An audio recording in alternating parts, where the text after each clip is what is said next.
ఇన్ని అర్థం లేకుండా ఎటు కాకుండా ఇప్పుడు ఇంట్లో పోమంటే ఆ పిల్ల మాత్రం ఒక్కతే ఎక్కడికి వెళ్తుంది? ఒక్కతే కాకపోతే నువ్వు కూడా తోడెళ్తావా? పళ్ళు రాలిపోతాయి. నోరు మూసుకొని లోపలికెళ్ళు. నువ్వేంటి ఇంకా ఇక్కడే నిలబడ్డావు?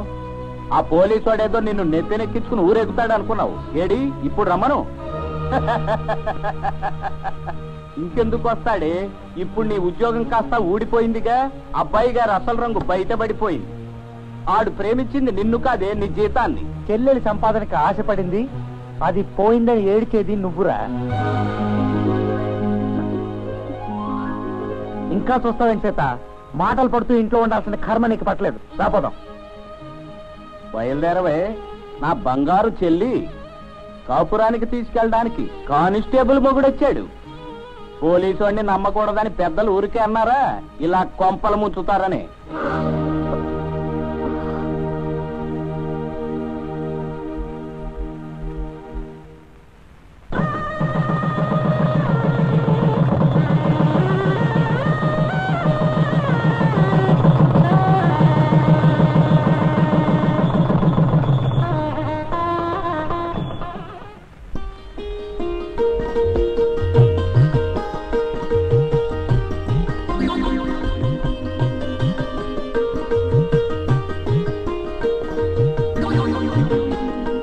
ఏమిటంటే అర్జెంటుగా చదువుతున్నారు?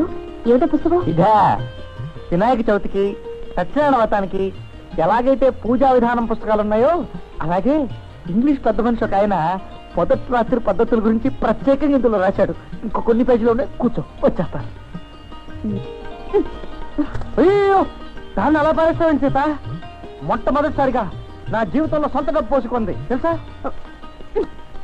చాలండి, పుస్తకాలు చదివే సంసారం టీవీలు చూసి వ్యవసాయం చేస్తే తెల్లారినట్టే. ముందు పాలు స్టాప్. అంతకంటే ముందు తినవలసిన ఐటమ్స్ చాలా ఉన్నాయి.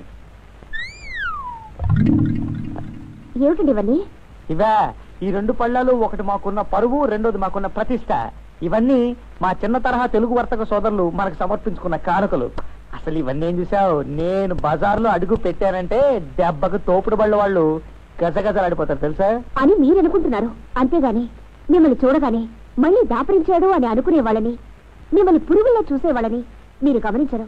నువ్వు పొరపాటు పడుతున్నావు సీత. నేనంటే వాళ్ళకి చాలా ఇదనమాట. ఇవన్నీ మీకు ఇచ్చేటప్పుడు ఒక్కసారి వాళ్ళ మొహాల్ని చూపుని గుర్తుకు తెచ్చుకోండి. అప్పుడు మీకే తెలుస్తుంది ఆ ఇదికి అర్థం ఏమిటా అని.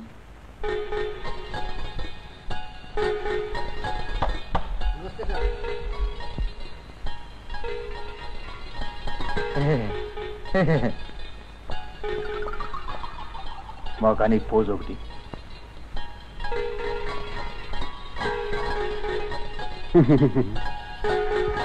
సిగ్గులని బతుకు ఆడొక్కటి మూవ్ మూవ్. అంటే ఇంత కడుపులో పెట్టుకున్నారనమాట. అయితే రేపే వాళ్ళు పని చెప్తాను. వద్దండి, వాళ్ళే వనద్దు. అసలు రేపటి నుంచి మీకు ఈ సంపాదనే వద్దు. అలా వచ్చావా? ఓకే, అయితే ఇవాళ నుంచే వద్దు. బొండ్రై.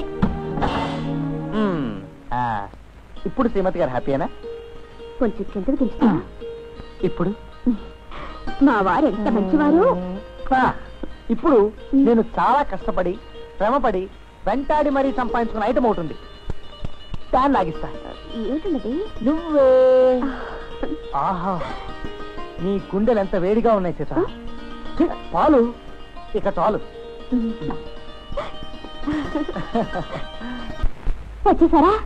ఏ ఉద్యోగమో ఏమిటో, ఊరు సర్దు మణిగితే గాని మీకు ఇల్లు గుర్తురాదు. నా సంగతి సరే.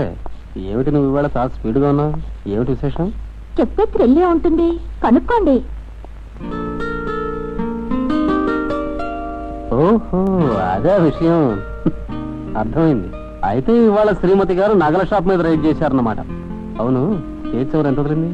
ఏం వదలలేదు. బంగారు కొట్ల బజార్ వాళ్ళందరూ కలిసి నాకు ఇది ప్రెజెంట్ చేశారు. ఎందుకు? ఎందుకేమిటి, ఏదో నా మంచితనం మీ మంచితనం చూసి ఇచ్చారు. అదే నువ్వు నేను చూపించబోయే ఆ మంచితనం ఏమిటా అని. మీరేమో వాళ్ళ బజార్కు 1 వే ట్రాఫిక్ పెట్టారట.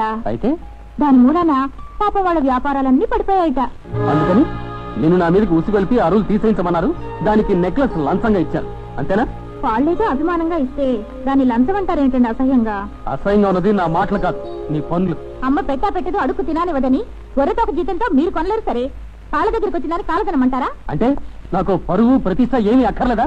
మొగుడంటే నీ దృష్టిలో పెళ్ళానికి నగలు చీరలు తీసుకొచ్చే యంత్రమే గాని నీతి నిజాయితీ ఉన్నవాడు కాదు. నలుగురిలో తలెత్తుకు తిరగలేని లంచమండైనా పర్వాలేదు, నీకు మాత్రం మెడ నిండా నగలు దిగేయాలి అంతేగా? నిన్ను మార్చడం నా వల్ల కాదు.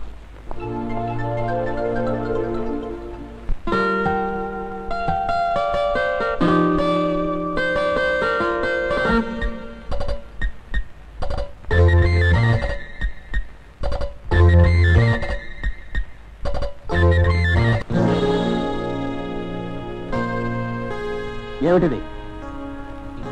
వ్యాపారం మీ వృత్తి కావచ్చు, కానీ లా అండ్ ఆర్డర్తో వ్యాపారం చేయాలనుకుంటే మీరు లాకప్పుల్లో కాపురం ఉండాల్సి వస్తుంది. జాగ్రత్త.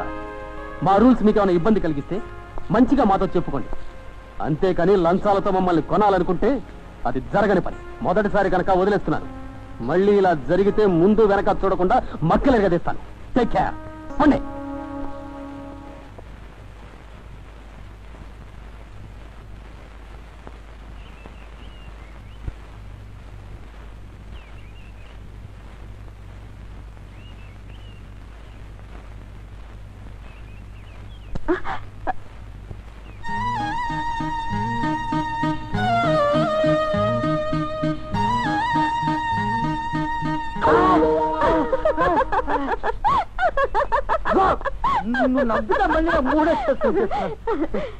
వీళ్ళు బట్టలు మార్చుకురండి, భోజనం వడ్డిస్తాను. సీత, ఏమిటండి?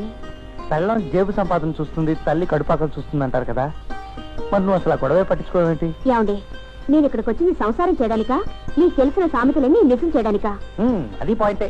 సరే, ఓ పని చేయి, ఒక్కసారి అలా బెడ్రూమ్ లోకి వచ్చేసావంటే నా బరువు బాధ్యతలు నేను తీర్చేసుకుంటాను. అంటే మీకు తిండి కదా అది ముఖ్యమా? వేళా పాడ లేకుండా ఎప్పుడు బెడ్రూమ్ బెడ్రూమ్ ఇదే వరసైపోయింది. పోనీ ఇక్కడైనా నాకు పర్వాలేదు. వదలండి.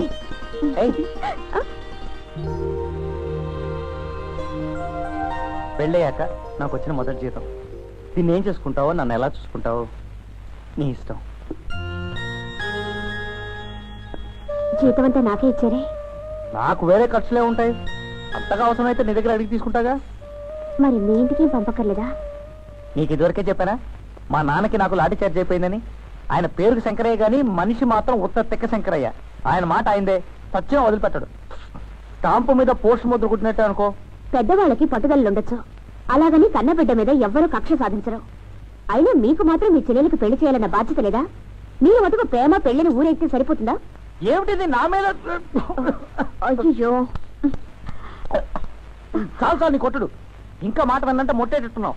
సరే, నీ మాట ప్రకారమే కానిద్దాం. నేనేం చేయాలో చెప్పు. మీరేం చేయక్కర్లేదు, నాకు మనీ ఆర్డర్ ఫామ్ తెచ్చిపెట్టండి చాలు. ఏమిటో ఈ దేశం పరిస్థితి నాకు బొత్తిగా అర్థం కావట్లేదు. ఒక పక్కన పేపర్లో కట్నం కోసం కోడల్ని కాల్చుకు తినే అత్తమావల వార్తలు, ఇక్కడ చూస్తే అత్తవారింటి కోసం మొగుడిని సాధించే పతివ్రత. ఈ మతలబులు నాకు తెలుసుంటే కానిస్టేబుల్ గా ఎందుకు ఉండేవాడిని, ఎప్పుడో ఎస్ఐ అయ్యేవాడిని. నాకడం కూడా తప్పేనా?